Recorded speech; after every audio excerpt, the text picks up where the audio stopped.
Wow. Are you ready, James? Okay. Good morning or good evening or whenever you're watching this archive. This is Leadership Boot Camp, Leading Others Today.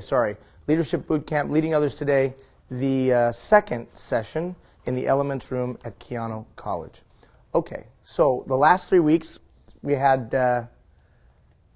from the time that we were in the theater, we were getting things started, right? First of all, getting you in the routine, getting emails, going to the learning portal. Some of you still haven't created your username and password, which I find unique, and I'll send you a note, those of you that haven't. Ask you to send in some questions. Some of you still haven't done that. I'll send you a note, remind you of that. But for the most part, most of you have done that. And then we asked you to do some reflection through a survey. How many of you did the survey? Raise your hand if you did the survey. Okay, some of you did not do the survey. And some of you halfway did the survey because you raised your hand like this. I'm not to look around to see who else had done it or not, and I don't know if I done it or not. I'm not sure.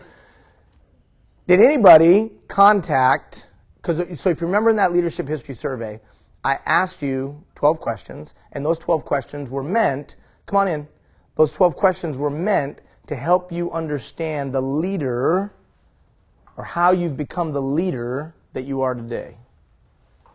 And within those questions, there was a couple of specific questions. Question number 9, question number 10. And question number 9 asked you to identify your best leader or best boss and the qualities that that individual exhibited that made them so important to you. Did anybody take my challenge and contact them? Tried to. A couple of you. Anybody willing to share how that went? You had your hand up, and now you're not willing to share? Well, how'd it go? Who was it, first of all? Well, do I have to say? No, you don't. I know him.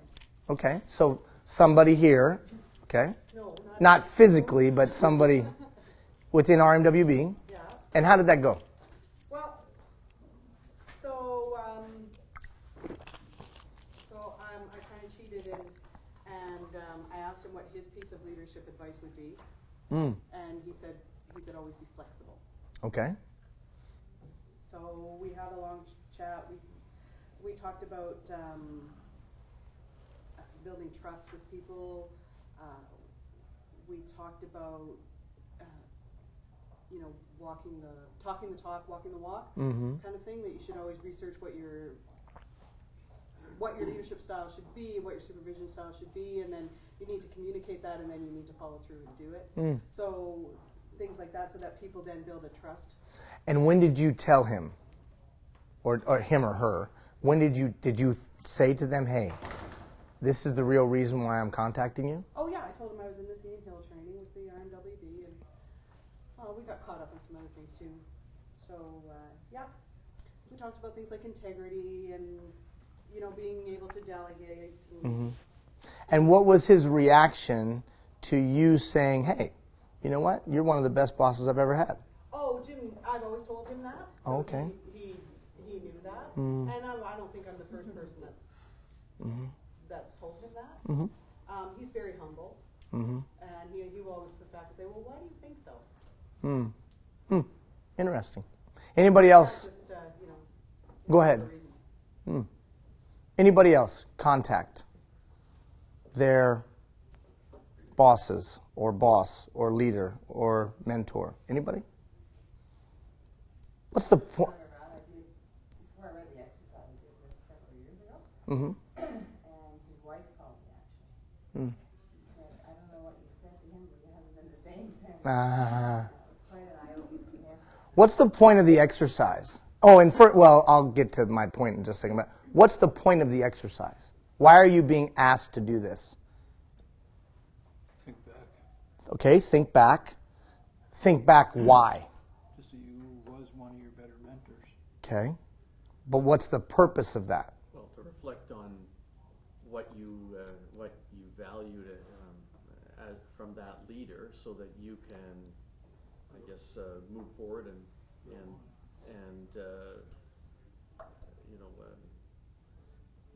follow the same kind of behavioral patterns. Yes. And in addition, The exercise is very specific. And let me just back up for a second. So the exercise was given to you last Thursday. Today is Tuesday. So I understand that in many instances you would not have had time. But this is an important exercise. And it's not just important for the warm and fuzzy of making another human being feel good, which in and of itself, in light of today's difficult and challenging times that we're all in anyways, if you have an opportunity to actually brighten someone's day and you choose not to do that, I question you, period, as a person, not just as a leader. But if you knowingly know you can make Bill's day, and then you say to yourself, well, to hell with that, I don't have time to make Bill's day, then I just question you as a person. And that's just me and you and a former street kid, and we'll go out in the parking lot and we'll have that chat. But I just look at you and go, what the hell's wrong with you? That's number one. Set that aside, though. Very specific purpose for this. One, today's leaders, we long, society, your followers, long for leaders that understand that they don't do things by themselves. How many of you are tired of being led by people who think they do it all and that they're the beginning and end of it all? How many of you know leaders like that? And how many of you had enough of that? So the first part of the exercise is gratitude. Gratitude, stopping the bus and saying, I didn't do this by myself. There was people along the way that made me who I am. It is humbling exercise. Secondly, taking the time to be thankful. So it's one thing to have gratitude in your heart. Gosh, that's really neat that somebody did that for me. But actually building within yourself the skill set or overcoming the attitudinal barriers or whatever it is to say to another human being, you helped me, thank you. And making that a part of who you are as a leader. How many of you ever worked for somebody that never gave out a thank you ever? And they did it under this guise. Well, everybody knows how I feel about them. Everybody knows that I love them. How many of you work for Popeye? That's Popeye. But in today's day and age, we can't just assume that people know how we feel about them. We actually have to take the time to say, thank you, Bobby, for your hard work and your energy. I appreciate it. And then finally, and I think those of you that came to this conclusion already, those of you that are thinking through the exercise and actually taking this opportunity of 15 weeks seriously, would have come to the conclusion that the real point of the exercise is to remind you that you are somebody's question number 9 or you are somebody's question number 10. You are somebody's best boss or you are their worst boss. And even if you just say this, well, I'm not their best and I'm not their worst, then you might as well be their 10th. You might as well be question number 10. You might as well be their worst. So the essence of it, when you boil it all down, was to remind you, holy crap, I have a significant responsibility as a leader. People's lives are in my hands. The majority of their life is under my purview. When I say the majority of their life, I mean a significant portion of who they are. Their job is under your guidance and leadership. So the exercise was hopefully to remind you that you have the potential to be somebody's number 9. And unfortunately, you have the potential to be somebody's number 10. And will you take that on a daily basis? When I was leading a lot of people, I gave all my direct reports construction hard hats. Hard hats. All 48 direct reports, who then went out and led 1,100 people. All 48 got a hard hat. And I remember they were all stunned, looking at me like, are we going to build more stuff? What are we doing? And I said, no, I want it in your office, I want it in a prominent place, so that you understand your most important role that you play is that you build people every day. And you have an incredible opportunity to build someone's self-esteem, build someone's self-worth, build someone's future. You have an incredible opportunity to be a builder of people. And that's what leaders do. How many of you would like to work for a leader who in their essence was about helping you be better? How many of you would like to work for that kind of a leader? Already do. Already do, he says. Bobby says he already does. And I guarantee you, when you made that list of your best boss, some of that was in your best boss. And whether their style was a kick in the bum or whether their style was a pat on the back, either way, you knew in your heart they cared about you and they were trying to build you.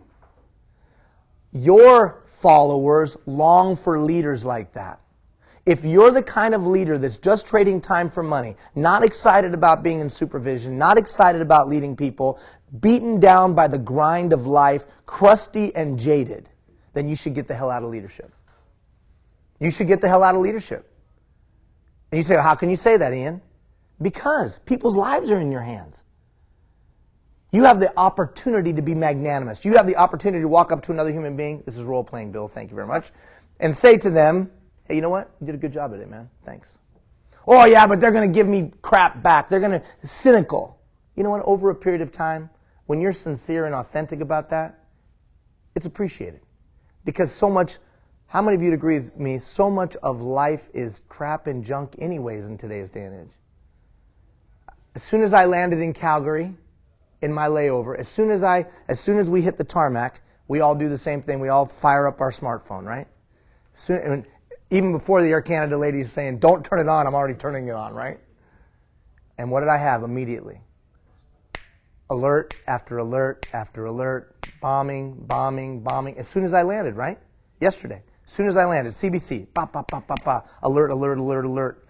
You know, the bombing at the marathon and how many Canadians were there and were any of them hurt and pop, pop, pop, pop, pop, pop, pop, pop, pop, pop, pop. And then all the chatter that comes with that. Let alone my own family, let alone my own situation, let alone my own life. And how many of you agree with me that's what your employees are going through every day? And yet you have the opportunity to walk up to one of them and say, hey, Bill, good job, man. Appreciate your hard work. Only you have that opportunity. Only the leader can be magnanimous in that way. Only the leader can recognize that. Peers? Absolutely. But how many of you agree with me when your peer tells you great job is one thing. But when a leader that you respect tells you great job, it's a whole other thing. How many of you would agree? I'm not being led that way, Ian. I get treated like dirt every day. Nobody acknowledges my hard work and energy, and that's upsetting to me. And so forgive me if I'm not so complimentary to those around me. I'm not getting it. Would you agree with me that might be an attitude that some might have? Here's the only challenge with that attitude. Just because you're being led poorly does not absolve you of the responsibility to lead others well.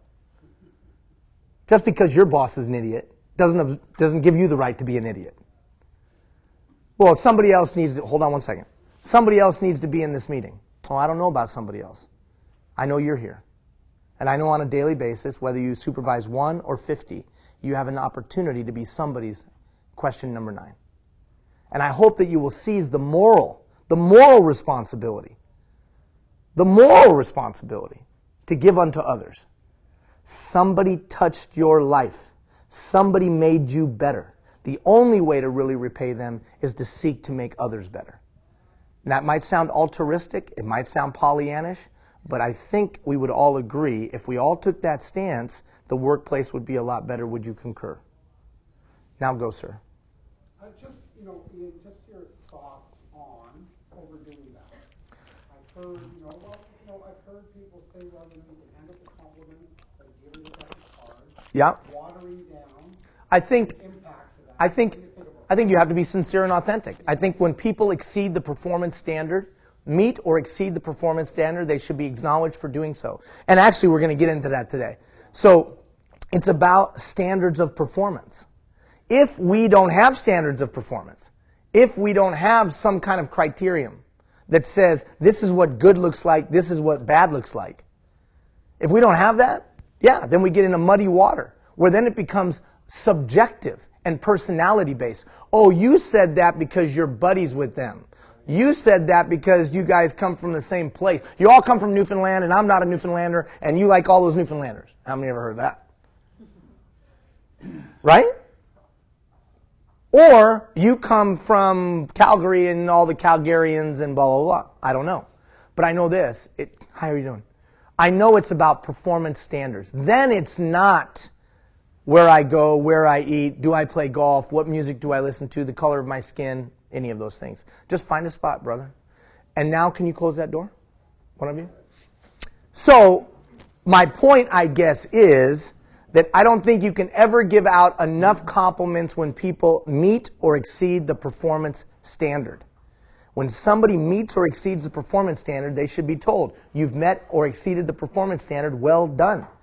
Just simple parenting would tell you when we see the behavior that we'd like to see, let's go ahead and acknowledge it and reinforce the behavior, right? That's simple.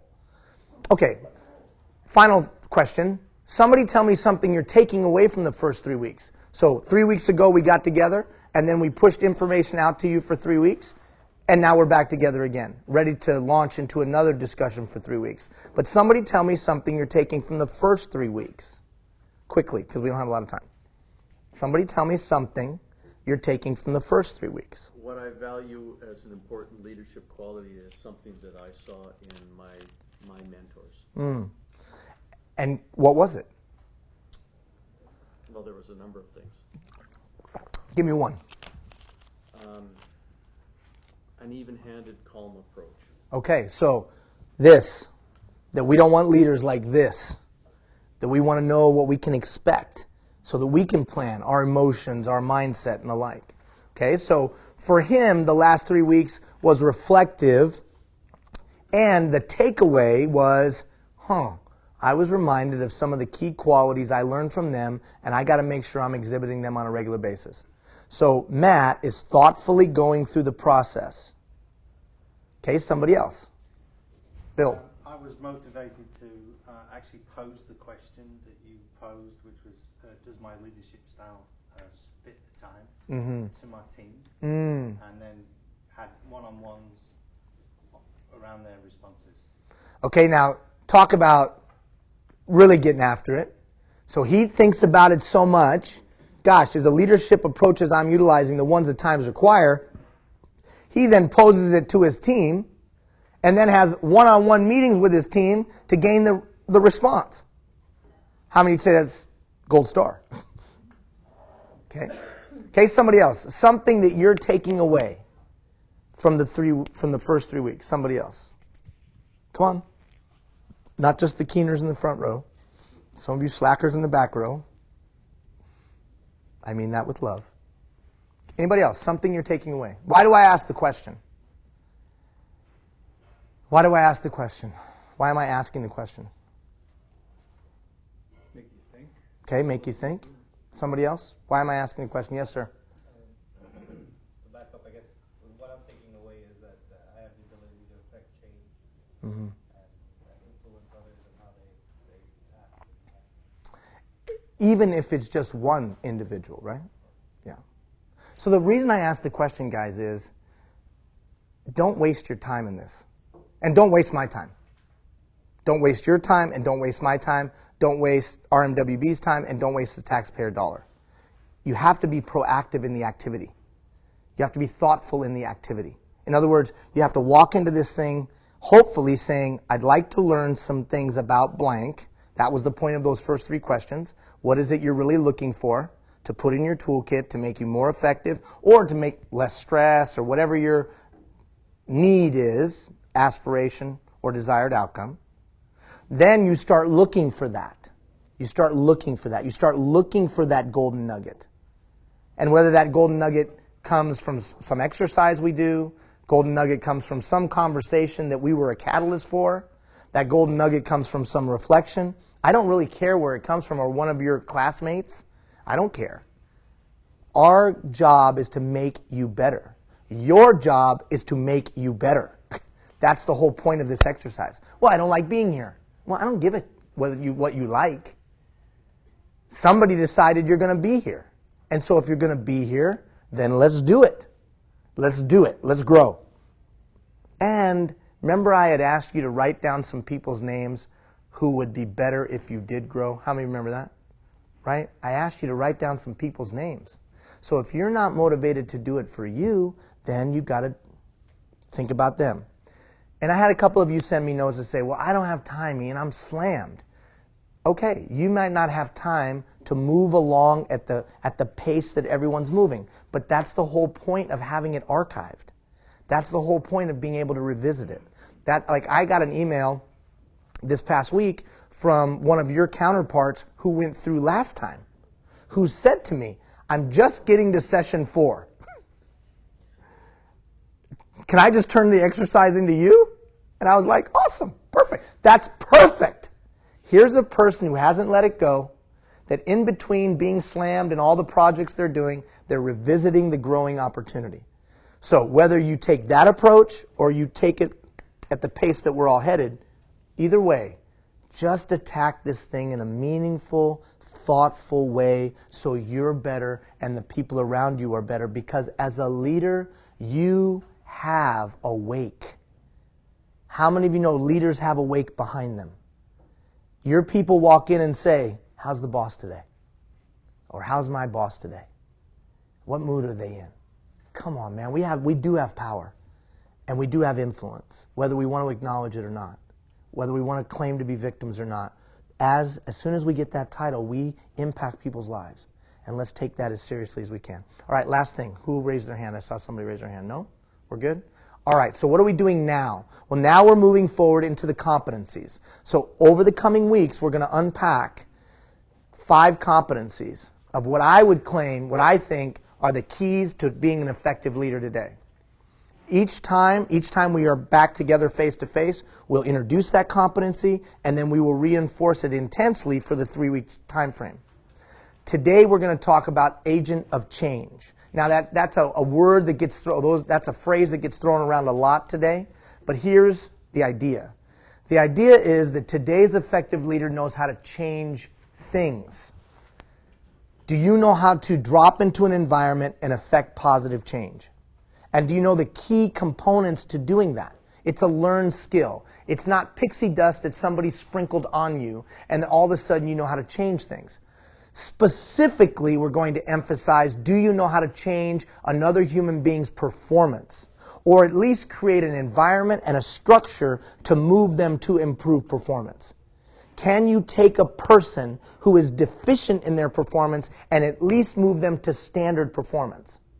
In today's day and age, might be completely different than it was 10, 15, 20 years ago, or different than the style that was used with you when you were coming up the ranks to improve your performance. How many do you agree with me, the style of how maybe your performance was coached and today's style might be 2 completely different things? Right? So we're going to talk about it in the context of the day. So the agent of change knows how to change things, and specifically, and the emphasis will be on somebody's performance. How many of you have somebody that you oversee that their performance at one aspect or another is below standard? How many have somebody like that? And that even if you could just move them to standard, it would make their life, your life, and your team life easier. Okay, so that's the why behind it. That's why we want to do this. Can I come in to an environment and help Michelle grow? And can I do it in a context or create an environment where Michelle's looking at me and saying, thank you? That's what we're going to try to get to. Now, it's deep and it's broad, obviously. And all we can do today is introduce some principles. And we will do that. We're going to introduce some principles really quickly. So by now, what you should have done is done some reflection. How did I become the leader that I am? That included with, I tried to make the case that the approaches we've used in the past aren't effective, as they might have been because the world changed. So how did I become who I am, and the world around me has changed? And then we gave you a process for changing, so that when we introduce new concepts, you know how to get from where you are to what you could become. So that change continuum, how remember that? Those 6 steps. Those will come into play in the coming weeks. Because at some point, not during this 3 weeks, but the following, I'm going to say to you, okay, Bobby, what are we getting better at? And then Bobby is either going to send me that in a written form or fill out a form online. And he's going to tell me what he's going to get better at. And then for the last 9 weeks, Bobby and I are going to get better at that. So that when we get to the end of the 15 weeks, we can all look at each other and say, I at least got better at one thing. So the first practice in improving somebody's performance is improving whose performance?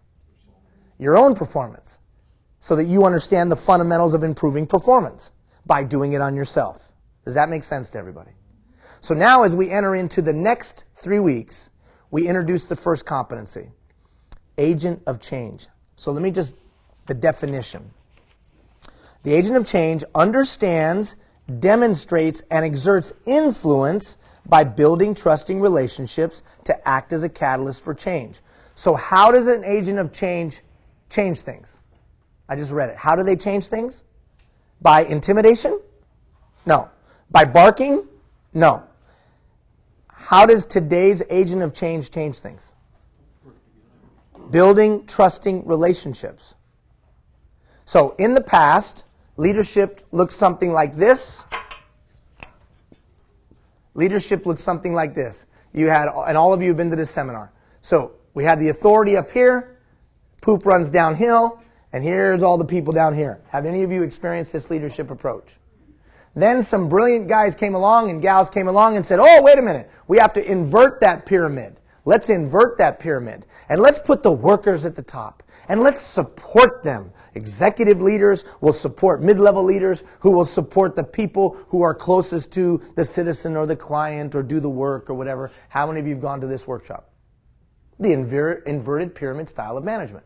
I would suggest to you both are passé. Both are no longer effective because society has fundamentally changed. And the change is this. We don't care about authority anymore. Would you agree with me? In society, we don't care about authority anymore. You come walking in with your title and people are like, so what? Have any of you experienced that? Because we're not impressed with titles anymore.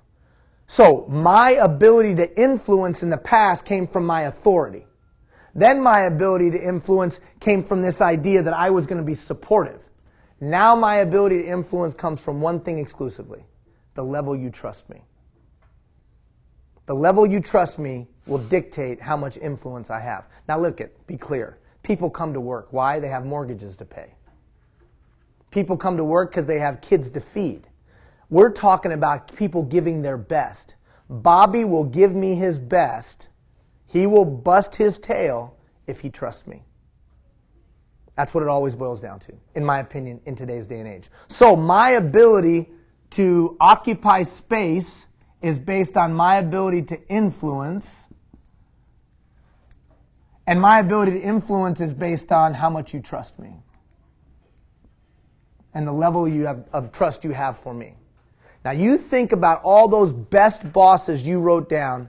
Was there any, raise your hand if you didn't trust that person. Raise your hand if you had a deep level of trust for your best boss. Raise your hand. There you go.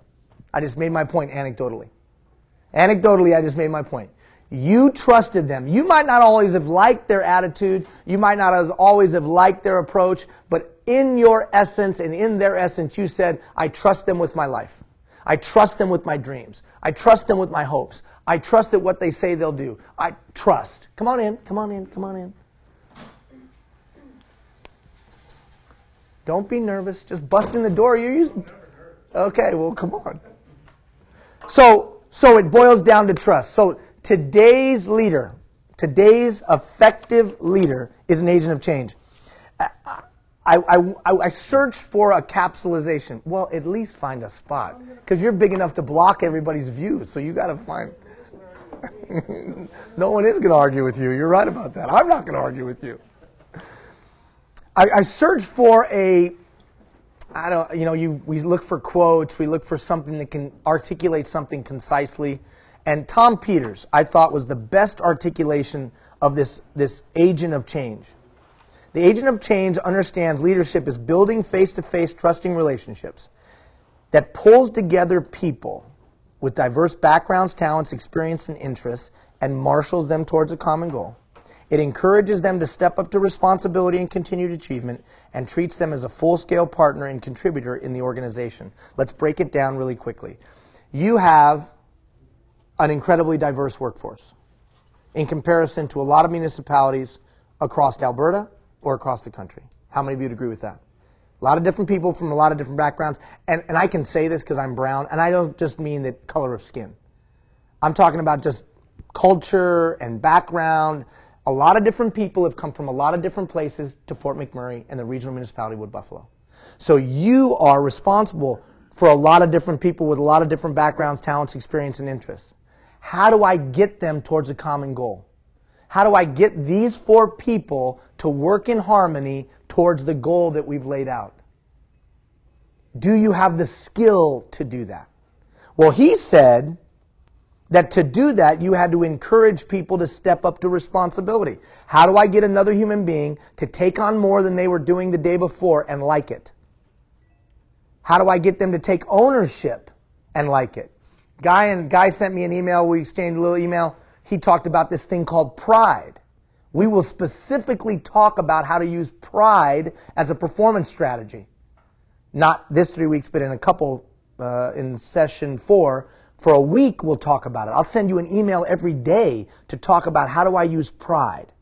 Because I think pride is the second most powerful form of human capital. Love and then pride. If I can get someone to take pride in the organization, if I can get somebody to take pride in themselves, would you agree with me performance is probably going to improve? So all of a sudden pride is a performance tool. So step up to responsibility and continued achievement. And in today's day and age, this is the last part of that statement, in today's day and age, people are expecting you to treat them as a full-scale partner. Because the world has flattened. They don't see this attitudinally. They see this. But notice, full-scale partner has a balance to it. Well, if you want me to treat you like a full-scale partner, Michelle, I expect you to be a full-scale contributor. No passengers on this ship. So how do we at the same time exert more control and yet more freedom? How do we squeeze performance? In other words, you are going to perform. But do it in such a way that they feel empowered to perform. Do as you, how would you say that? Do as you say, not as you do? Sure. Yeah. Like, Yeah, I understand what you're saying. So, if I don't work with them, they're working against you. and I think in philosophy, in concept, that's sound, but in practicality, as I elevate within leadership, I won't be able to do what the people below me can do. I won't have the skill. How many of you know what I'm talking about? There comes a point in time as I elevate in leadership that the people who do the work are more skilled at the work than I am.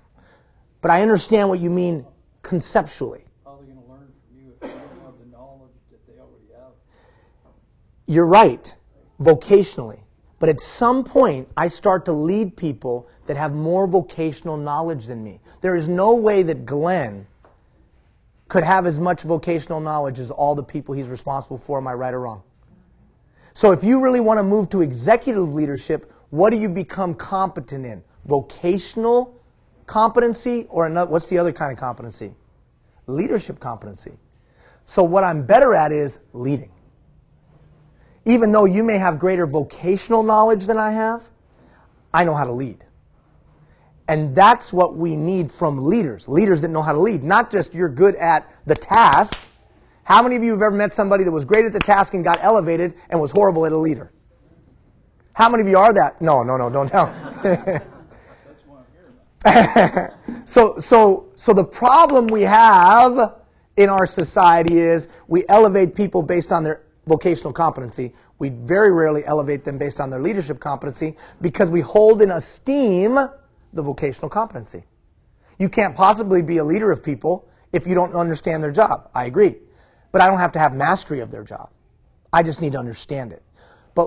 And we'll talk about this in just a moment. I've got to be able to bring something to the party. So what's your point, Ian? My point is that in today's day and age, do you get things done by building trusting relationships, or do you get things done by trying to throw your title on the table? Do you get things done by trying to trick people and say things like this? Well, I don't know, but the boss said we have to do this. Because that's how you're trying to get people to move, by throwing someone else's influence into the conversation? How do you get people to do things and to do them to standard or above? That's what we'll talk about the next 3 weeks. And then what do you do when someone's below standard? How do you change that? Because you can't, how many agree with me, I can't leave it like that?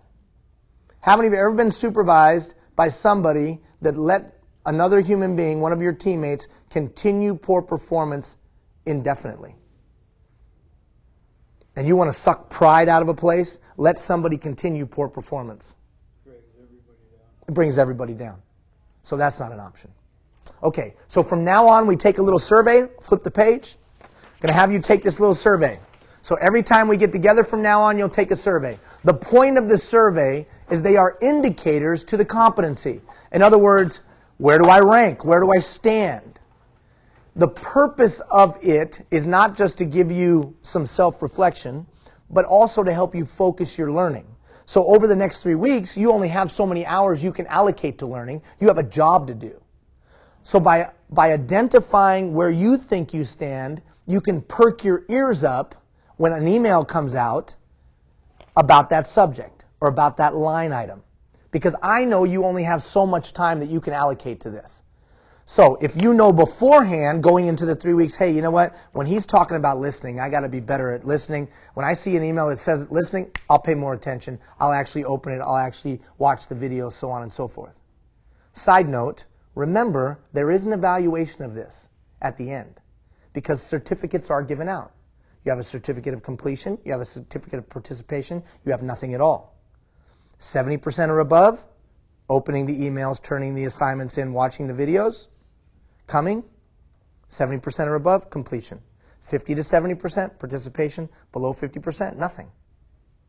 That's reasonable. Now, if somebody, because somebody already said to me, Ian, I'll never come to the live session. The live session I weigh the least. Why? Because I know people are busy. And they may not, like we have a guy that's participating right now that hasn't come to the first 2 sessions, but I know he's watching them all online. He's turned in every assignment. He's turned in more stuff than I asked for. So I weigh the other stuff more because we haven't said that coming here is compulsory. What's compulsory is watch the video, open the emails, do the assignments. And the assignments aren't that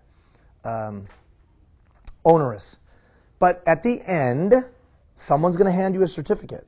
And it's either going to say completion, participation, or you won't get anything. There were some people who participated last time that didn't get anything. And that accountability is important. And your supervisor or your manager or your director, Glenn and Brian, they get the list at the end. They see who participated and they see who doesn't. Now, I don't say that to crap. I say that just to say this. Hey, come on, this is the big boy town. Big boy, big girl, we all got to step up. So this helps you focus your learning so that you say, this is what I need to work on the next 3 weeks. I'm going to just read them randomly. If you haven't filled it out, let's do it real quick. I'll just read them randomly. 10, I'm totally like that. 1, I'm nothing like that. Obviously, anything below 5 is something you probably want to emphasize over the next 3 weeks. Okay? Ready, set, go. I believe I can make a difference. Now, I'm just going to read these randomly. You fill them out. When you're done, bring your eyes up to me. That way I know you're done. I believe I can make a difference. Sounds trite, but let me give you the essence of it. Do you really believe you can help change somebody's performance? Do you really believe you can affect change in your department? Do you really believe it? Or are you in that trading time for money mode that many mid-level leaders get into because you've just kind of been crushed by the whole thing? I can easily connect with people that are different than I am. I'm aware of people have different communication styles. I effectively listen. I can adapt my communication style. I can use my life experiences to relate to others, make a connection with them. I can identify an attitudinal barrier. That's the invisible barrier. That's the crossing of the arms. That's the rolling of the eyes. That's the flipping of the hair. That's the, you know what, you can kiss my butt, I ain't doing it, without saying that. The attitudinal barrier. Can you identify those? I think of what I want the outcome to be before I begin. I think of the impact of my thoughts and my words and my actions. I can keep an even keel. Matt was talking about that earlier. Just go through them. Where do you stand? And give yourself an honest evaluation. No one else is looking at this. Just give yourself an honest evaluation of where you think you stand. Where do you think you stand? And if you're watching via archive, you can stop the video and do this. Stop the video and do this. I always try to get James. The first time I did that, James actually went to stop the video. He doesn't get that. James doesn't buy that joke anymore, so that's good. Okay, as soon as you're done, pick up your eyes. And that way I'll know you're done and we can move forward. So remember, every time we're in this dialogue or when we're in the room face to face, I'm just pushing information out and then we unpack it for 3 weeks. Now, the way that we're going to try to reinforce this competency, the agent of change understands, demonstrates, and exerts influence by building trusting relationships to act as a catalyst for change. How does the agent of change things? By building trust with this gentleman right here. That's what he does, the agent of change, or what she does. Those indicators help you understand where you line up to focus your learning energy. The next 3 weeks, we're going to talk about performance, but I'm also going to give you an exercise. An exercise actually that the frontline group will actually do it today. They will do the exercise today in class. You're going to do it outside.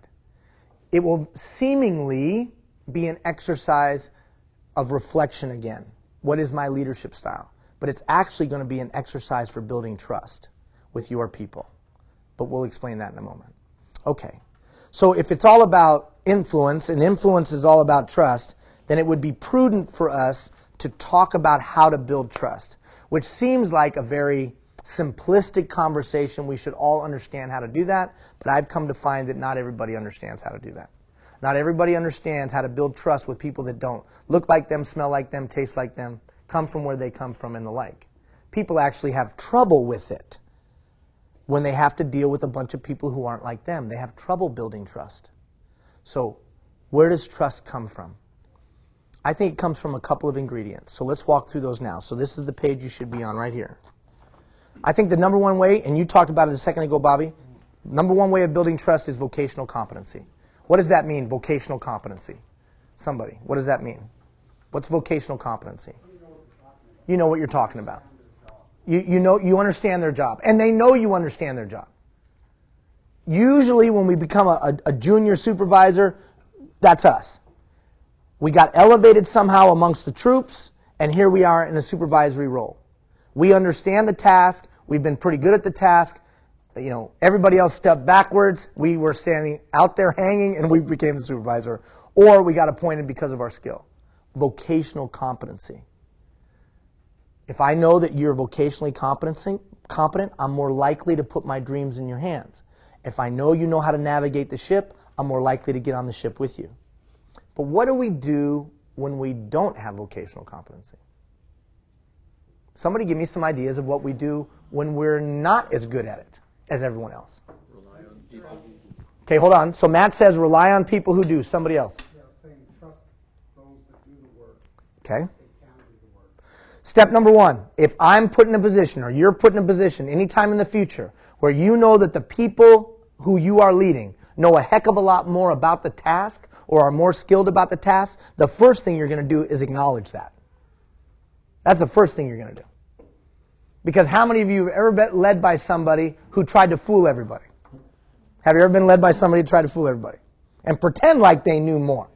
So the first thing you're going to do is just stand up and say this. You know what? You have forgotten more about this than I'll probably ever know. But for whatever reason, I'm in charge now. Good, bad, right, or wrong, I'm in charge today. So, what are we going to do moving forward, boys and girls? So you just acknowledge it.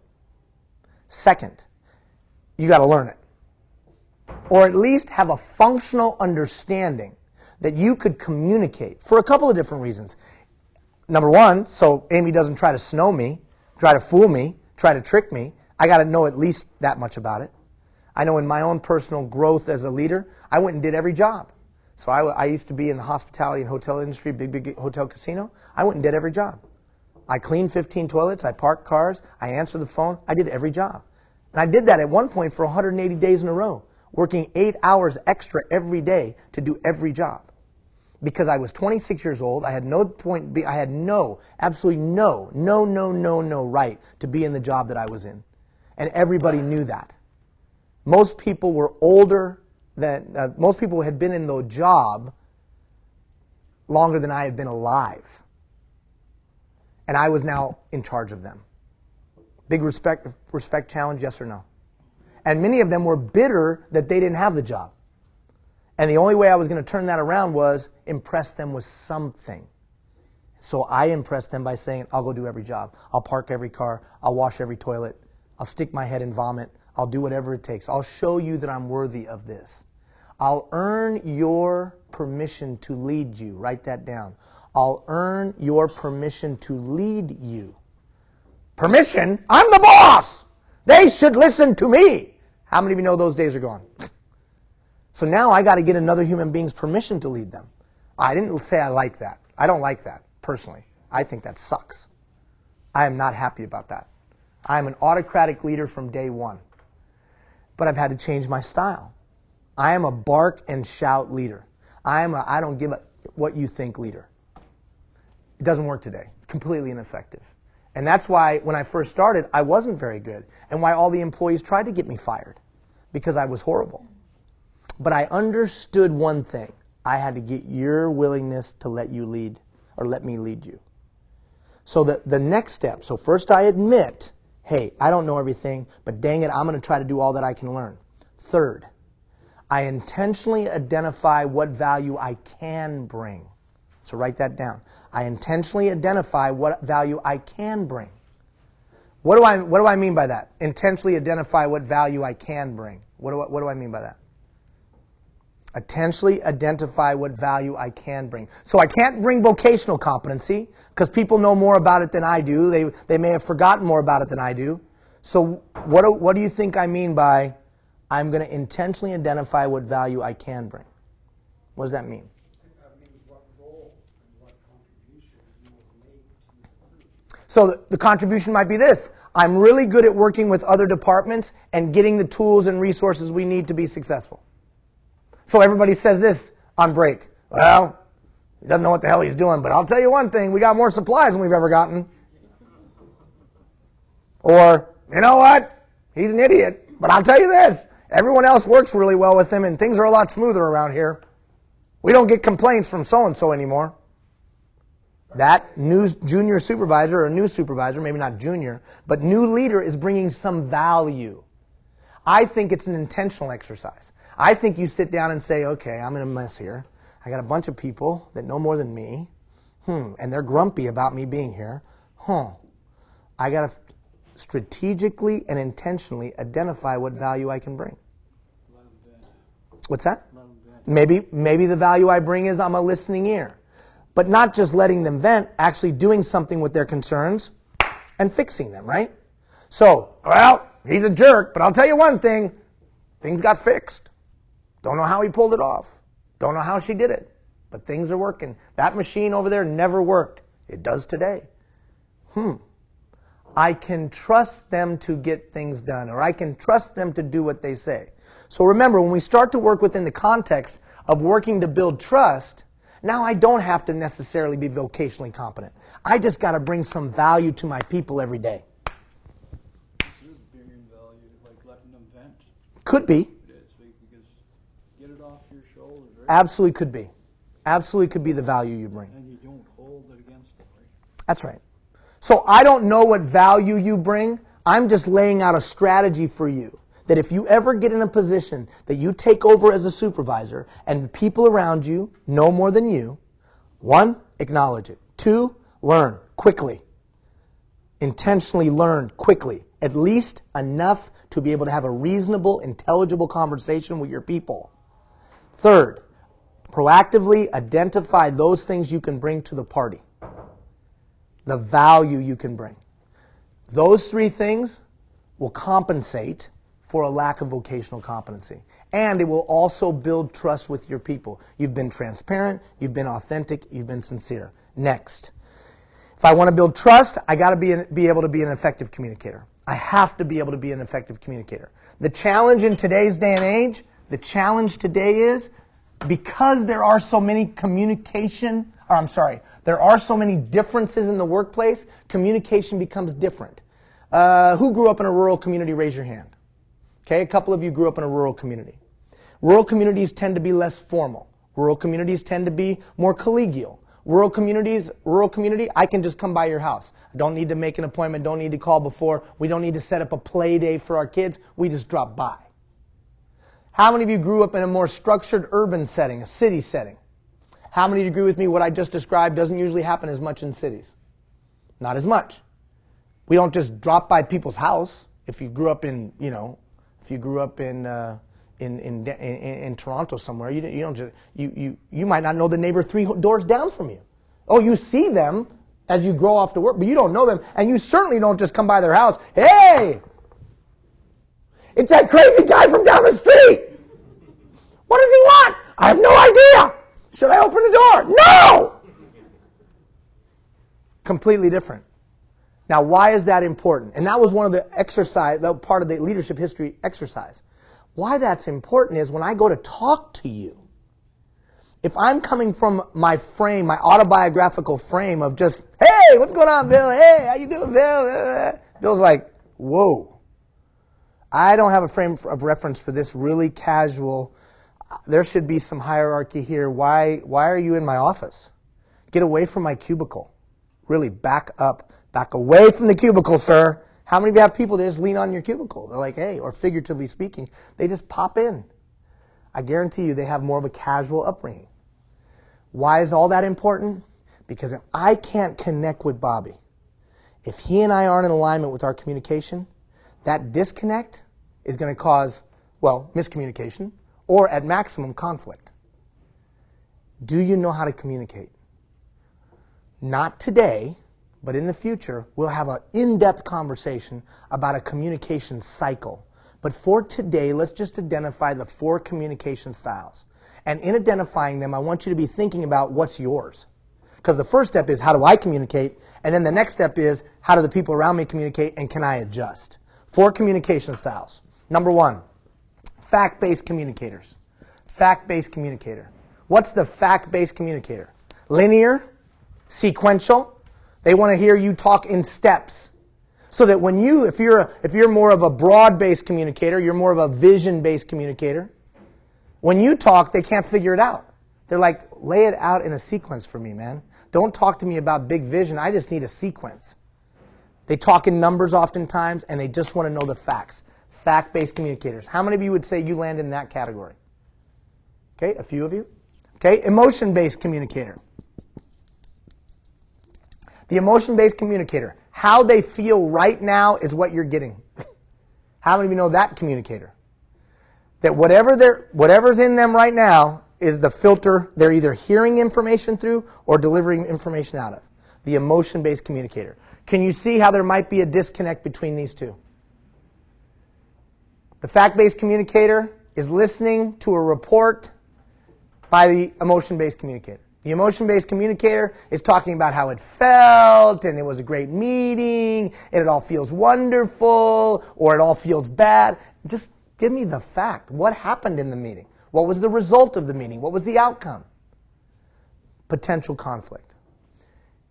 Not next week, but the following week, when I give you that exercise to do, the leadership style inventory. That leadership style inventory, combined with people's communication styles, helps you coach them better. So that before I walk into the coaching session, or before I walk into that discussion about improving their performance, I'm already thinking about their communication style. How am I going to present the information? Am I going to be more fact-based? Emotion-based? How am I going to do it?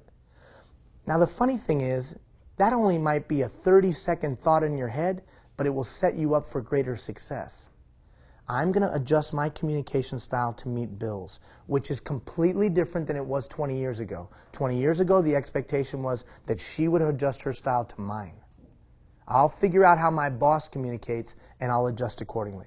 Now, you wish that everybody would do that, but it doesn't happen much anymore. All right, third, values-based communication.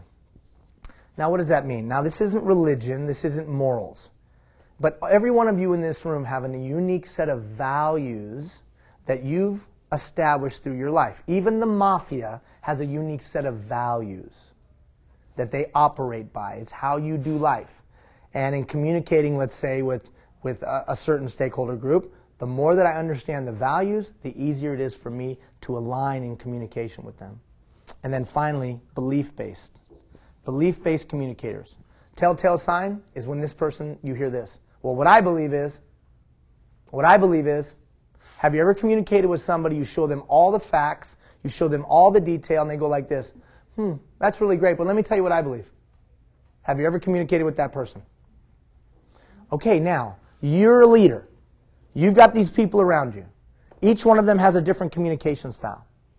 If I can adjust my fact-based communication to communicate through their set of values, am I going to be more or less likely to connect? More or less? More. If I'm an emotion-based communicator, and I know I'm about to sit down with a fact-based communicator, if I can shut off this approach and move more to linear thinking, move more to setting out a sequence, am I going to be more or less likely to connect? More. So my job is to build trust to act as a catalyst for change. I'm going to adjust my style to meet theirs. But the first step is you becoming aware of your style. What's your communication style? So one of the things I want you to do in the next few days is start to think about, how do I communicate? Am I more that linear, sequential? Am I more that emotion? Do I communicate through a belief system that I've established in my life? How do I communicate? And then when you get to the end of that little 4 or 5 day thought, start to think about, how does my spouse communicate? My wife is a fact-based communicator.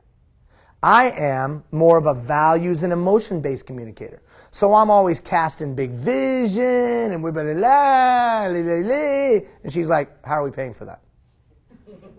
And I'm like, why do you always, water down my parade? Why are you always coming down with the, So now what do I do? 13 years of marriage. Now I do this.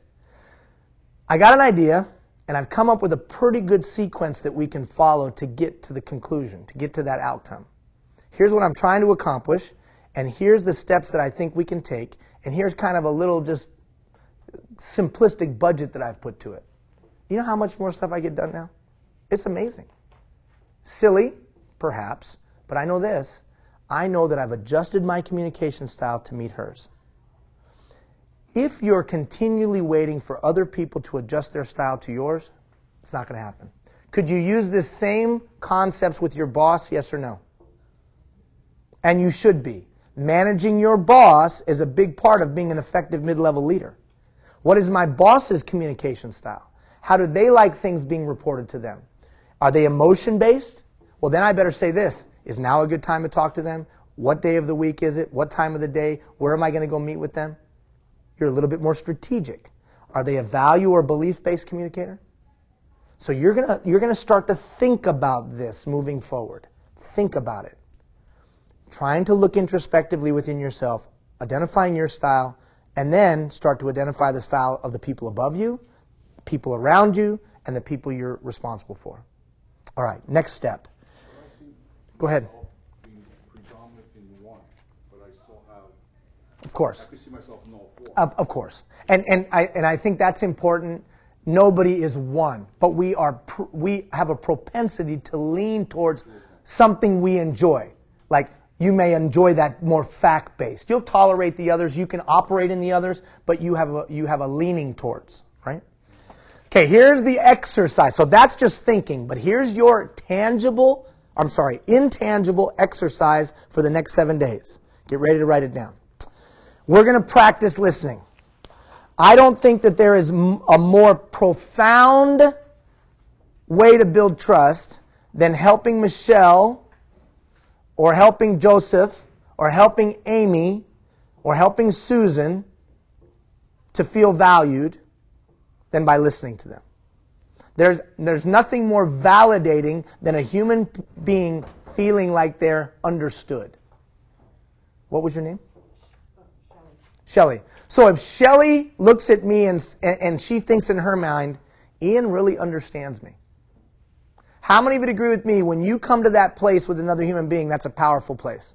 If Shelley looks at me and says, Ian really understands me, do you think I have more or less likelihood of being able to influence her? More. How do I get to that place? Well, I think that the most effective way to get a person to feel understood is to listen to them. I also think listening is one of the poorest skills, one of the skills that we're poorest at in today's day and age. We are not good listeners anymore. We're not good listeners. Can I borrow your BlackBerry?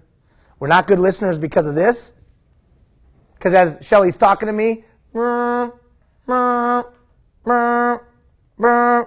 she's talking, and I'm thinking, I wonder who's buzzing me right now. I wonder what that email is.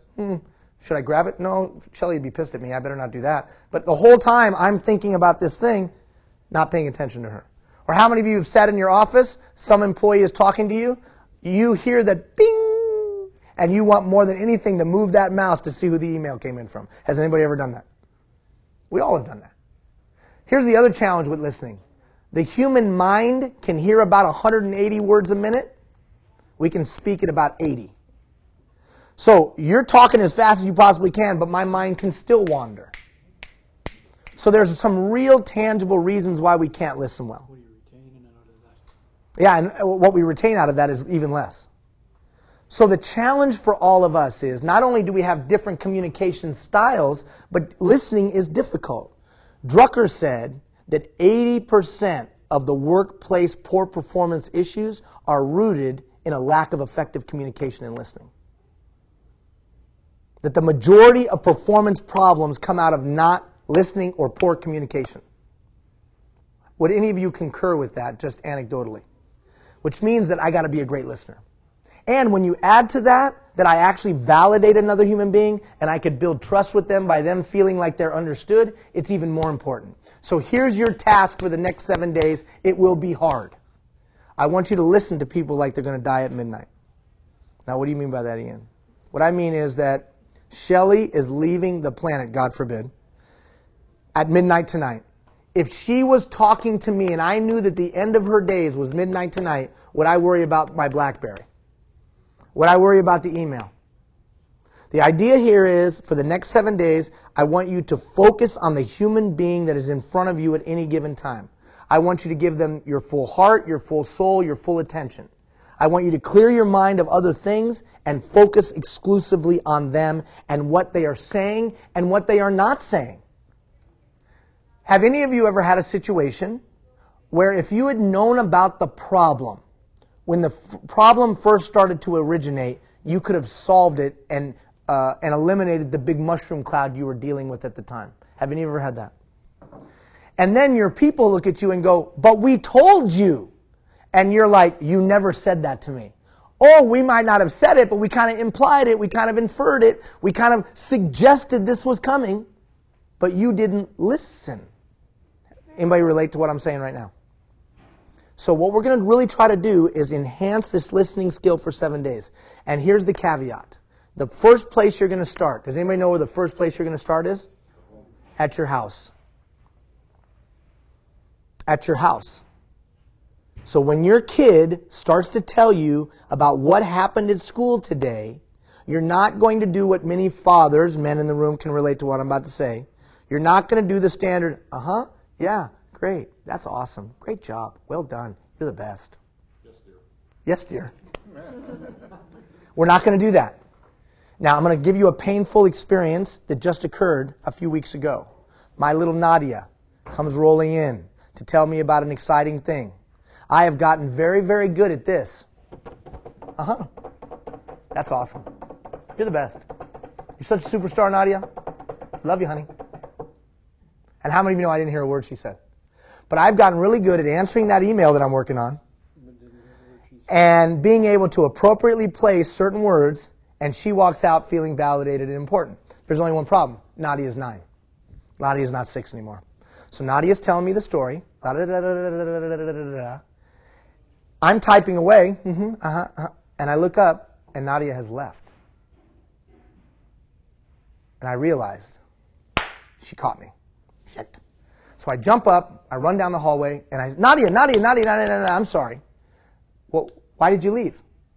You weren't listening. And I said, well, just tell me the rest of the story. Why? You don't care. If you cared, you would have stopped typing. I'm paraphrasing now.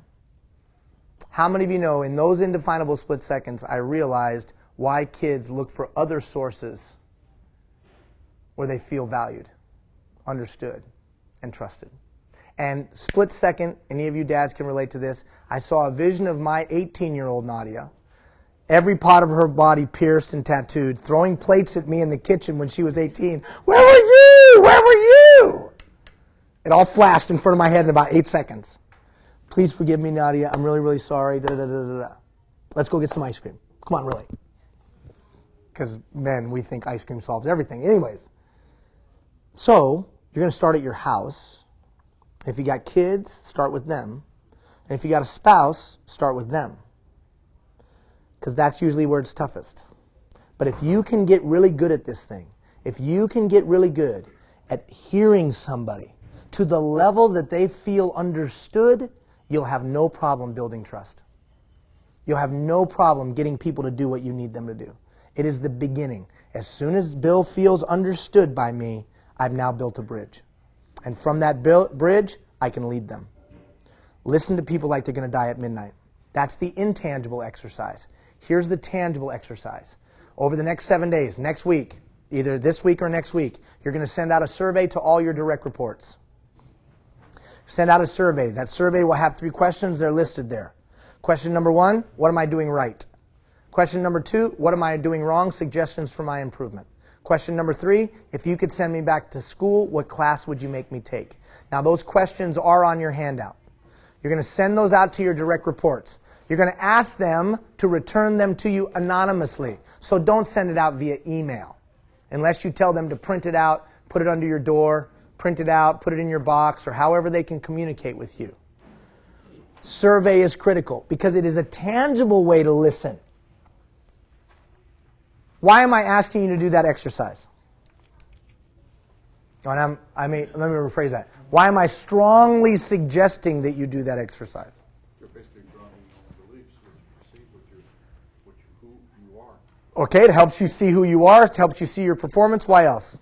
Well, I think feedback is important, and it's another way to validate what you've already learned about yourself. Feedback important. It helps you validate. Okay, let's take it more big picture anecdotal. When you go on a trip, I think I said this last time we were together, when you go on a trip, do you pay attention to the experts or do you pay attention to 5 smiley faces or 5 stars? What am I talking about? 5 smiley faces, 5 stars. You pay attention to the feedback that others have given, don't you? And in almost every institution that you interface with commercially, you can give your feedback, can't you? And now whether they take it and do anything with it or not is two different things. But your employees are used to giving feedback. They're used to telling people about their experience. They trust that. It's a whole marketing strategy now. Influence-based purchasing, where peers influence the purchasing decision. TripAdvisor and all these others, right? So one of the main reasons you're going to do it is to gain feedback, but it's also a trust exercise. Bobby anonymously puts in the survey that Ian sends out. Bobby puts in there, here's what I'm doing right, and then Bobby says, you need to be a more effective listener, and if you go back to school, Ian, take a class on listening. Now, initially, that stings a little bit. But what if over the next 90 to 120 days, he sees me working hard at listening? He sees me cover my mouth in the middle of a meeting where I would normally interject. He sees me being thoughtful and not ramrodding certain things through.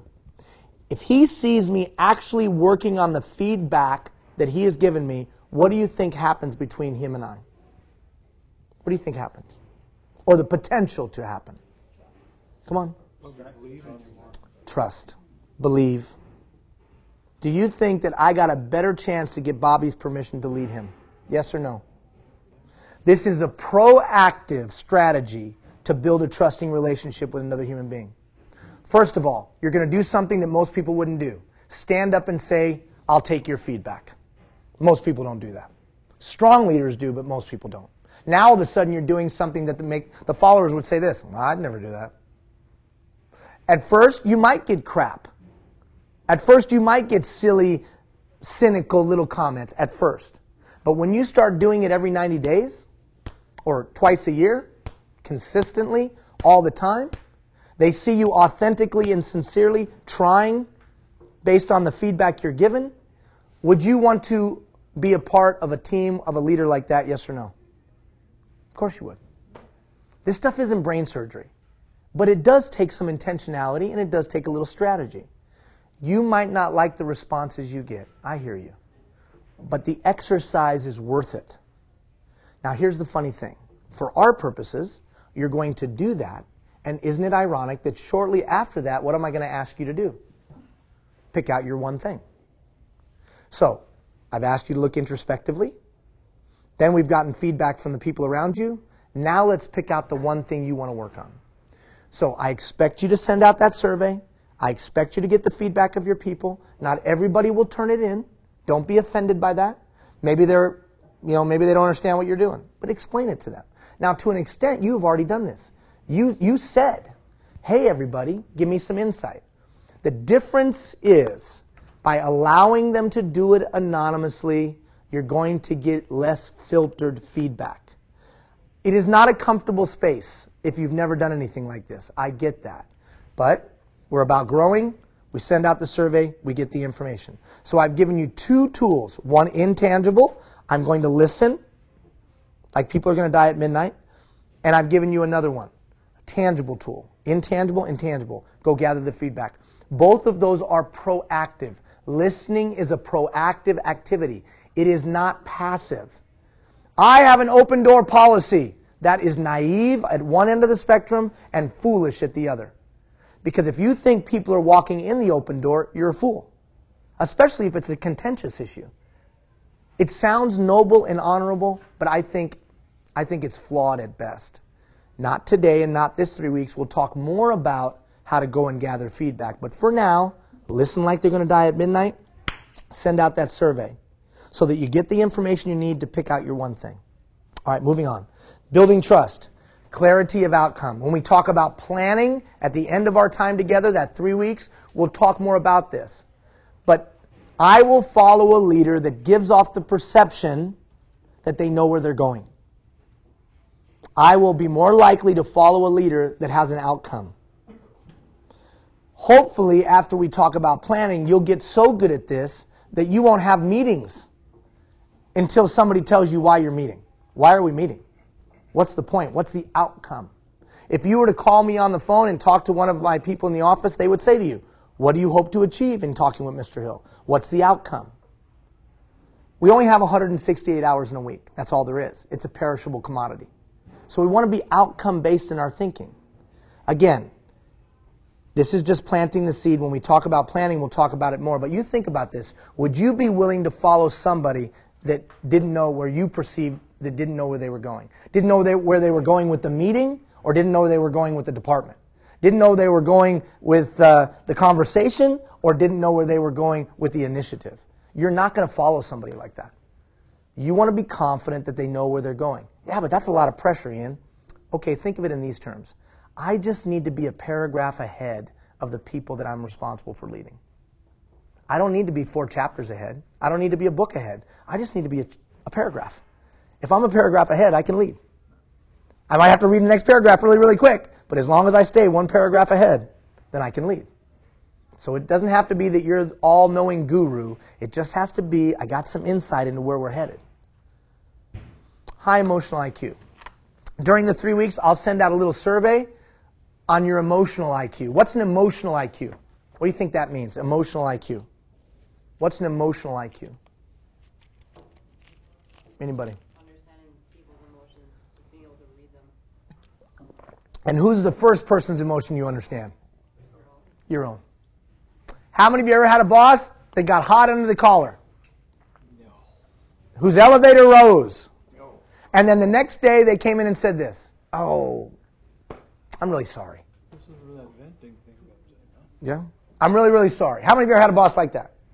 And in the past, we'd all go like this. Well, that's Charlie. Gets a little hot on the collar.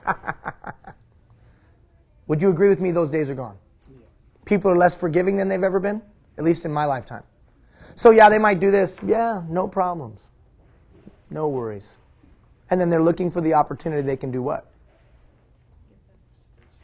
Get you back. Either get you back intentionally, or just their lack of care and respect for you, they're going to get you back.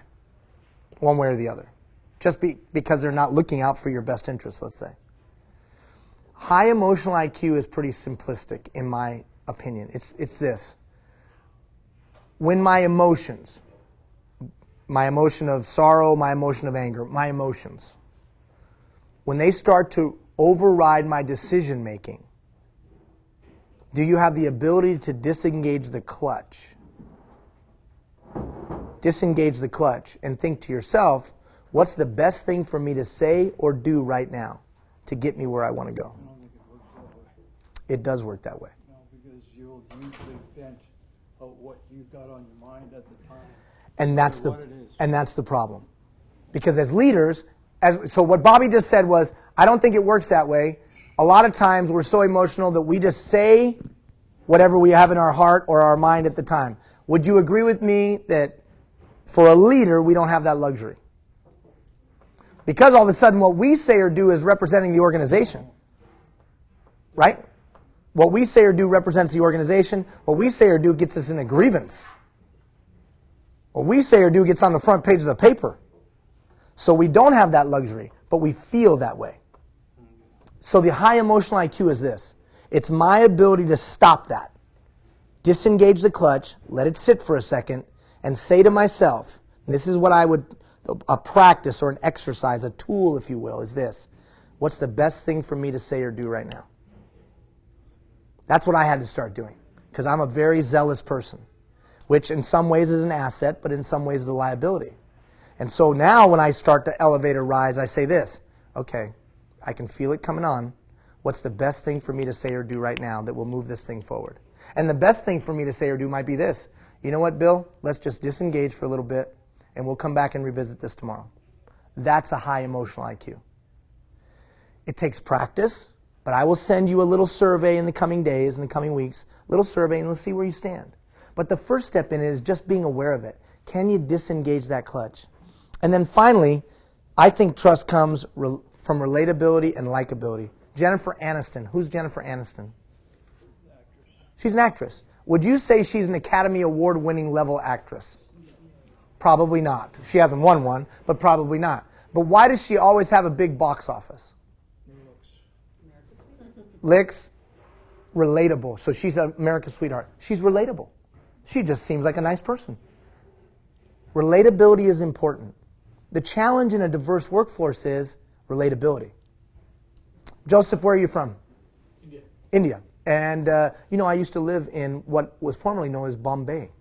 I did a long time ago. I lived on a houseboat in Bombay as a little baby. Yeah, I did. Pretty wild. I don't know, totally random story. Little ADD moment. Sorry about that. Anyways, back to Joseph. And Amy, how about you? Where did you grow up? Where were you from? Malaysia? Seriously? Like, I thought she was going to be like, I'm from Digby, Nova Scotia. Oh, no, I'm Canadian. My parents are Canadian. I grew up overseas because I'm immigrant. Okay, so you grew up in Malaysia. You grew up in India. Would you say that they had different life experiences? And you, ma'am, where are you from? From Fort McMurray, which is totally like Malaysia and India. No, it's not. Totally the same.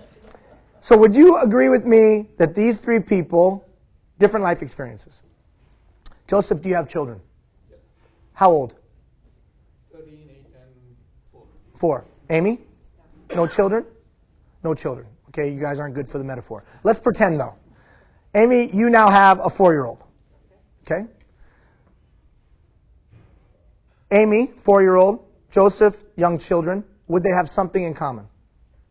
So here's a little technique that I would suggest to you. 5 questions. I can usually get to 5 questions to find some place that we're relatable. So, where are you from? I'm from blank. Do you have kids? I do. So Joseph, it took me 2 questions to relate to Joseph. I got a 22-year-old, I got a 10-year-old, I got an 8-year-old, I got a 6-year-old. Do you think we have now something we can talk about as we walk down the hallway, yes or no? Sometimes it takes 5 questions because you get thrown for a loop because Amy all of a sudden from Malaysia. But then that provokes some conversation. Malaysia? That's really crazy. You look like you're from Digby, Nova Scotia. Tell me more about that. What am I trying to do? Just be relatable. And be likable. How am I going to be likable? I'm just going to listen. I'm going to ask open-ended questions. I'm going to do 80% of the listening, 20% of the talking in an attempt to be relatable. Now, this isn't a technique. if you're sincere and authentic about this, you'll be relatable. If I'm going to lead people today with a diverse background, I've got to be relatable. Now let me jump on. I'm gonna throw down the race card here. So as a brown guy, sometimes it's challenging for me to be relatable. I was adopted from Iran. I grew up in the States. There was all kinds of reasons why I might not relate to many of you in this room, because my life experience is really wacky and very, very different. But in that wackiness and difference, I can probably find a way to be relatable to this nice lady here. 5 questions is usually the max. So I'm just asking some questions. Do you have a family? How long have you been here? Where have you come from? Whatever. To see if I can find some common ground. As soon as I find common ground, now we have something we can relate to, even though on the surface we're completely different. Finally, you got to like what you do. If you don't love what you do, it's going to be difficult to lead. Nobody wants to follow the curmudgeon. Nobody wants to follow the negative Nancy. Nobody wants to follow them. I didn't say people wouldn't come to work.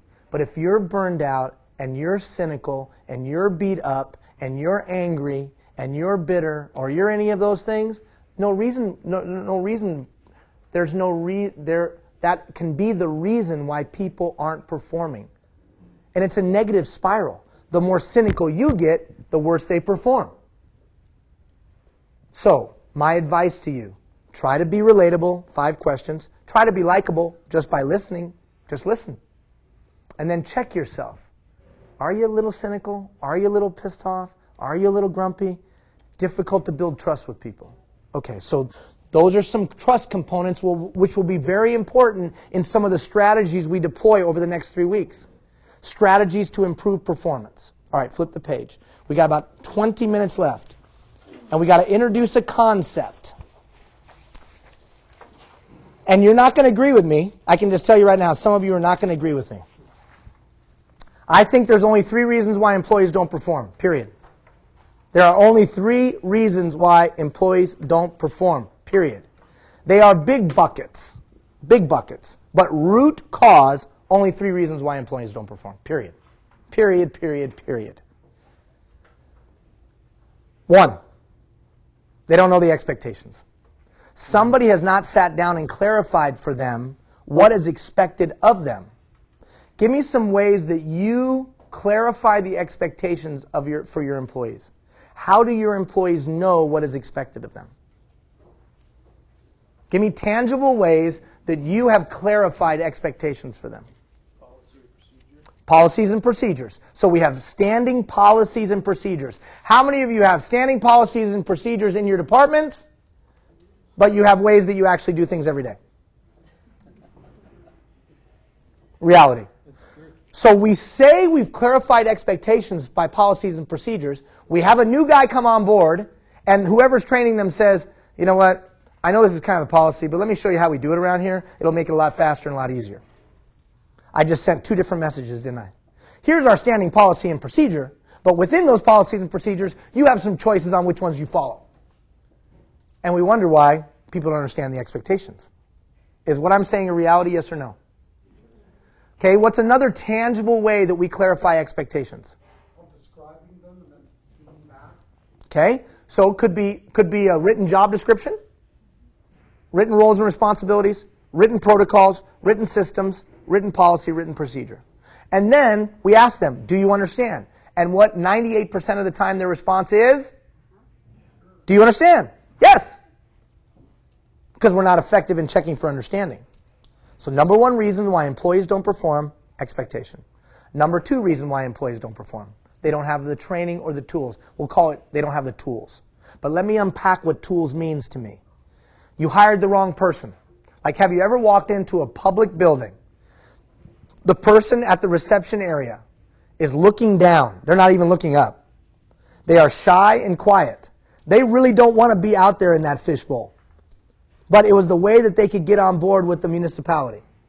And they are sitting there. They are the face of the organization, and they are doing this. Please, God, no one talk to me. Please, God, no one talk to me. Please don't look at me. No eye contact. Have you ever seen that person? And we walk in and go, why are they? They're supposed to greet people. Why aren't they greeting people? Well, because the person never had the tools. But you put them in the job. or they don't have the tools, physical tools. Maybe they don't have the physical tools. I remember one time I walked into we had a big buffet. We fed about 26,000 people a day. How many say that's a lot of people? 26,000 people. On average, we would be around 15, 16. We could get as high as 30.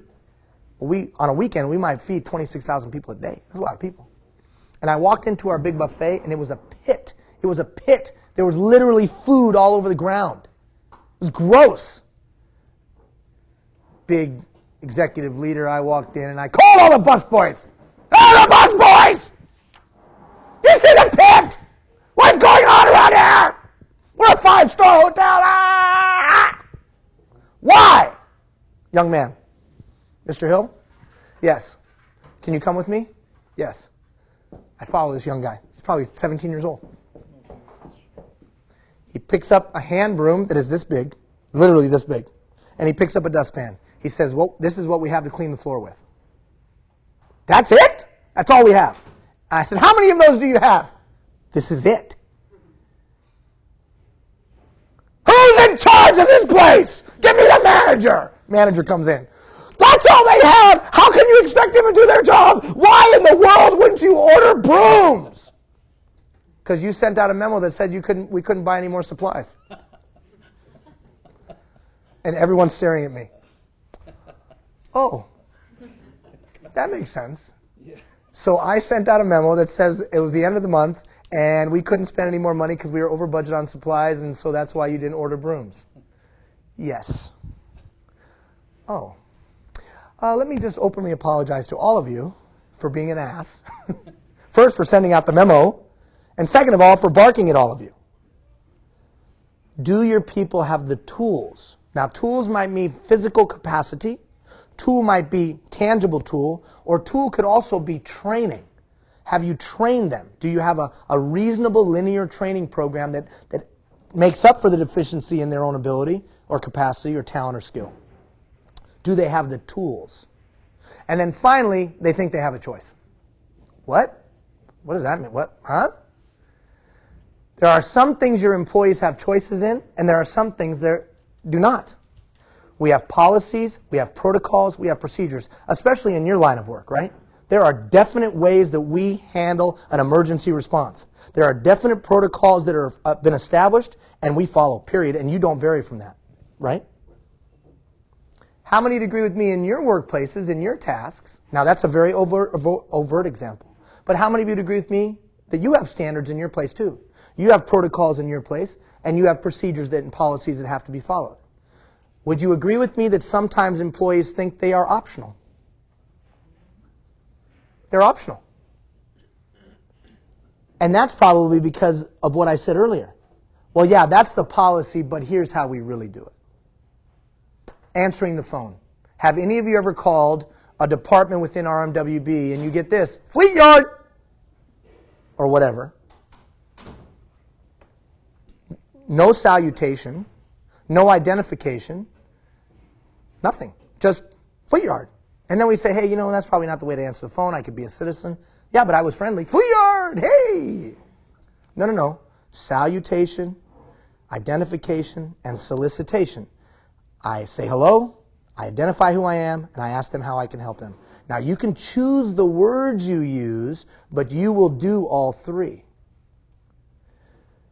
So, oftentimes, the reason that people don't perform is they think they have a choice of what the outcome is and how we do it. Whose responsibility are all three? Whose responsibility are all three? Come on. Leaders. It's leaders that clarify expectations. It's leaders that provide either the hiring of the right person or the training of the tools. And it's leaders that clarify whether you have a choice or not. Now, how do we do that? Now, first of all, let's back up. Anybody disagree with what I just said? Are there any other reasons why employees don't perform? Somebody give me another reason why employees don't perform. They're not willing to. Okay, that's choice. Home life, possibly, something that... Choice. Yeah. Really? No, Choice in this sense. Yeah. If somebody has a problem at home, would you agree with me that EDSSSSSSS provides 100 different support systems, yes or no? Yes. But does that absolve them of the responsibility to do their job? No. That sounds heartless and cold, but they may need to take a little time off. They may need to be removed from the position for a while to get things under control. But if they're capable of working, the expectation is they meet the standard, yes or no? Yes. Yeah, but Ian, you don't understand. We have a third-party representation agreement that is this big. It's this big. Yeah, that's great. And I guarantee you there's nowhere in there that says they can do a bad job. Yes or no? Let's be clear about this performance thing.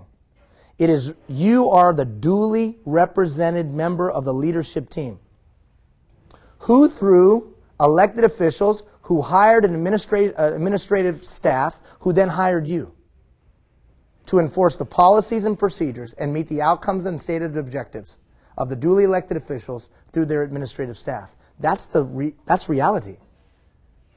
But do you get that? See, usually performance starts with you not getting that. So it is okay to say to Bill, I need you to perform to this standard. Why are we reluctant to do that? Who can tell me why we're reluctant to do that? Negative feedback. Negative feedback. Why else are we reluctant to do that? Or trying to be likable, or trying to relate, and that's a difficult issue to deal with. That's right. So the juxtaposition between being relatable and likable and getting along with people and having to say, this is the standard. Ah, you son of a... you used to be our pal and now you're not anymore. You are a power trip, man. Have you ever had that conversation? So, I think the number one reason why we don't is because we don't know how. We don't know how to walk that fine line. We don't know how, on one hand, to be assertive and in control, but be relatable and likable. We don't know how, maybe because we don't know what words to use. We don't know how because we're afraid that we're going to get ourselves in a problem and that's going to end up being some kind of progressive discipline which ends in a grievance and it's going to take the next year and a half of my life. We don't know how. So because we lack confidence in a process or a system, we are then reluctant to take any action. And as we are reluctant to take action, more and more negativity starts to swirl. Because Bill's poor performance starts to infect everybody else's poor performance. And they all look at Bill and go, why the hell are we busting our ass when Bill's not? And you're not doing anything about it, so we won't work. Have any of you seen that downward spiral before? So how are we going to turn that around? I'm going to try to give you a system, a process for being able to engage someone who is performing below standard and then be able to move them to standard. But hear me very, very clearly. Poor performance can't continue. It will destroy you as a leader. It will destroy your reputation. You will not meet your objectives and goals, and you will certainly not fulfill your important role within the organization. You cannot keep walking past poor performance every day. Please raise your hand if you concur. But I'm also empathetic in not knowing how to handle it. Totally empathetic. Because originally I would handle it like this. Oh! And that didn't go well, so I started handling like this. No big deal, we're all everybody's pal and buddy. That didn't work. There's somewhere in between where I can be respectful, I can treat people with dignity, and I can hold the standards of the organization. And I can give people their dignity, but still call them to the best of their performance. That style, write this down, is called coaching. Coaching. Coaching. It is a style. It is a style. Coaching is a style. Now, where does it come from? Way, way, way, way back. 80, 90, 100 years ago. People started looking around for a way to get the most from a human being. Well, they had threatened with life. So, I have a sword. This is hundreds of years ago. I have a sword. Do what I say or I'll cut off your head. That was a management style. Do what I say or I'll cut off your head. We're all rowing the boat, and the guy's up there, he's got a whip. He's whipping and saying, do what I say or I'll whip you to death. Okay, well, let's get rowing. And then people got more civilized, and then it was just this, threat. Then it was intimidation. Now we've come all the way to a place where we realize those aren't the most effective. So we started looking around for a place in society where people were getting the most out of other people. And they came to athletics. And they said, wow, look at these guys and gals working with these young people and adults, getting them to go well beyond what they're capable of great performance and asking for more. So they can get a kid to run so hard he throws up and then come back the next day and say, I'd like more of that. Now that's very simplistic, but that was the reality. Coaching. And then all of a sudden it started to seep itself into the workplace. And how many of you have heard it to infinitum? You got to coach people. Coaching, coaching, coaching. I'm going to use the word, but let me explain what I think it means. Here's the simplicity of it. This is where your employees are at today. This is what they could potentially become. That gap is the coach's job. That gap is the coach's job. How do I move you to your full potential? Here's the realization that I came to. The realization I came to was, I'm not that talented, I don't have great ability. But if I could just get everybody that worked with me or for me to improve their performance 10%, my life would be easier. So out of self-preservation, I just said to myself, what could I do to get the people around me to improve 10%? Not 1,000,000%, not 100%, not 50%. Just if everybody could get 10% better at their job, how much more productive would we be? How much better workplace would we have? That was the simplicity for me. So my total focus started to moving people across this continuum towards their full potential. I just got to get somebody better at one thing. How am I going to do that? By building a trusting relationship with them. How am I going to do that? By listening to them to try to validate who they are and so that they feel understood. How am I going to do that? Both intangibly and tangibly. I'll listen intangibly, but I'll also send out surveys and things like that for tangible information. I'm going to have a clear outcome of where we're headed. I'm going to make sure I'm vocationally competent. If I'm not vocationally competent, I'll admit it. I'll admit that I'm not.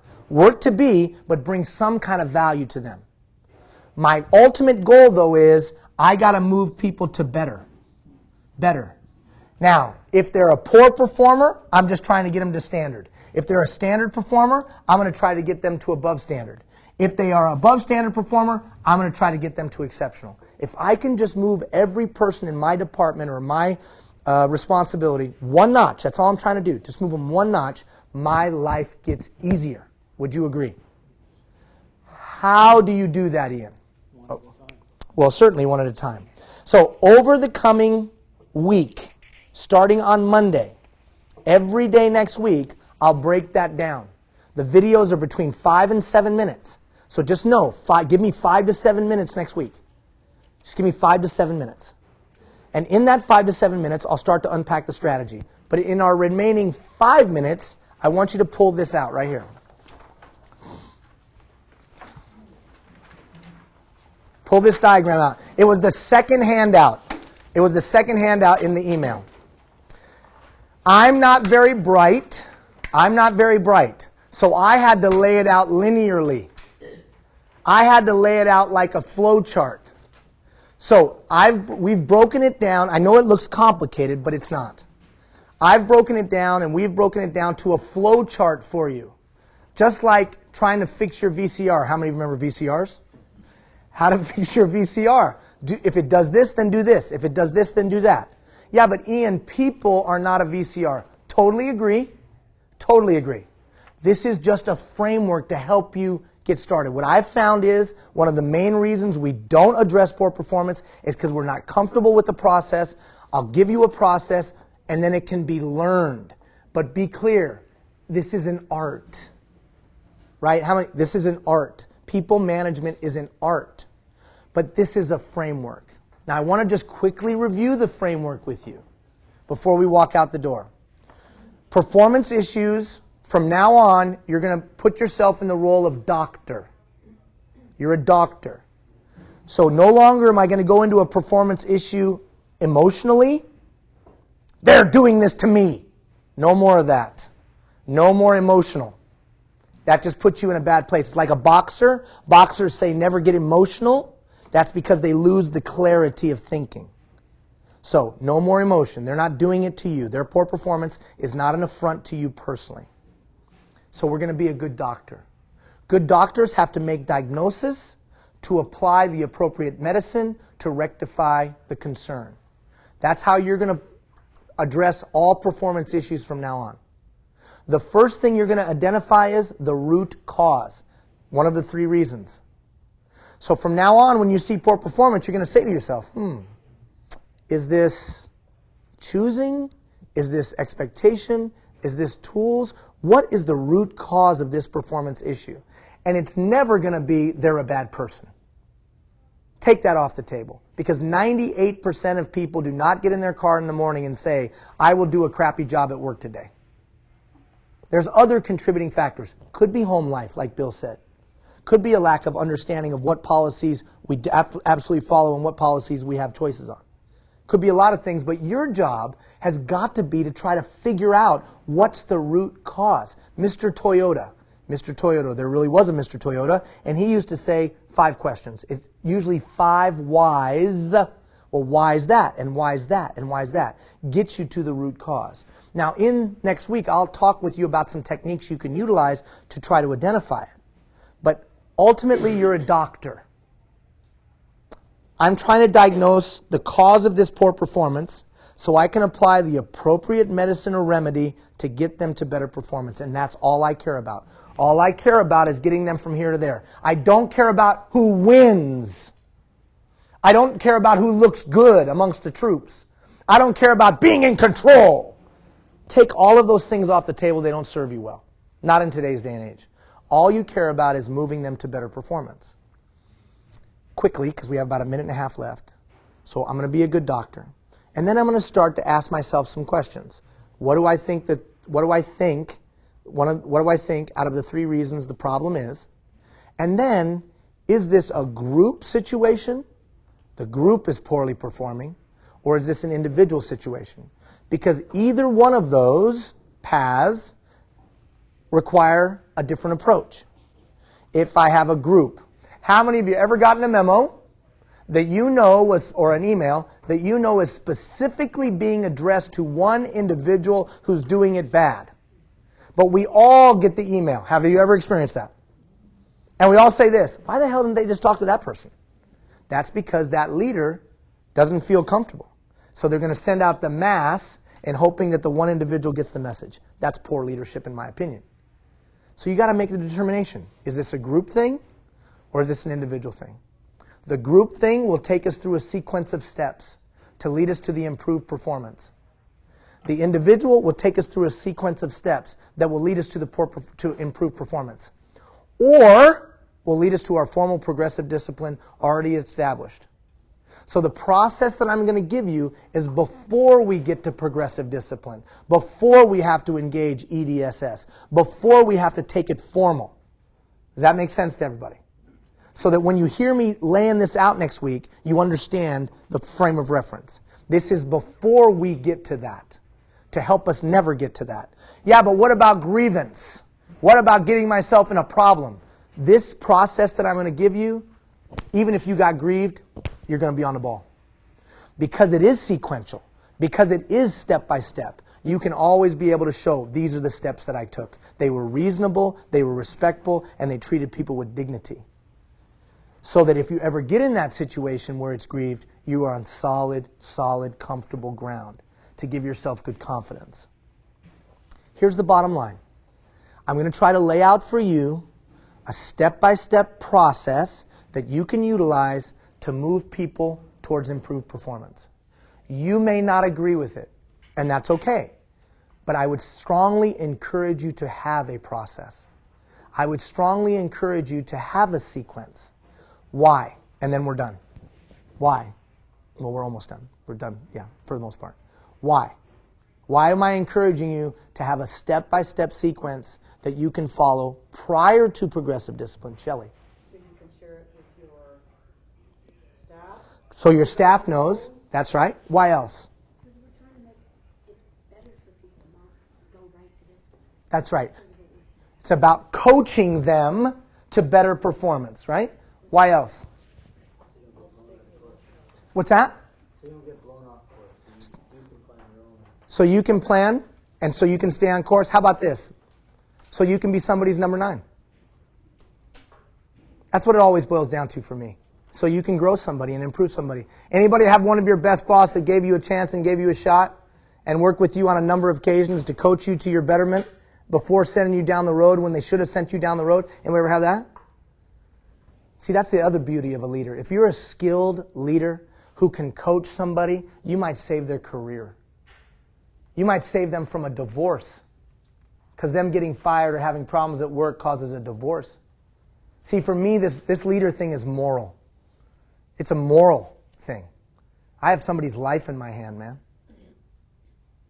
All right, last minute. Somebody tell me something you're taking away from today. Somebody tell me something you're taking away from today. Somebody tell me something quickly. Be a coach. Okay? Be a coach. Have a process to move people from where they're at to their potential. We'll unpack that next week for you. Somebody else. Somebody tell me something you're taking away from today. Yes, Shelley. I want to practice listening. Okay? So you have a definite 2 exercises. One is intangible. For the next 7 days, listen to people like they're going to die at midnight. The tangible exercise is sending out that survey. It's critical.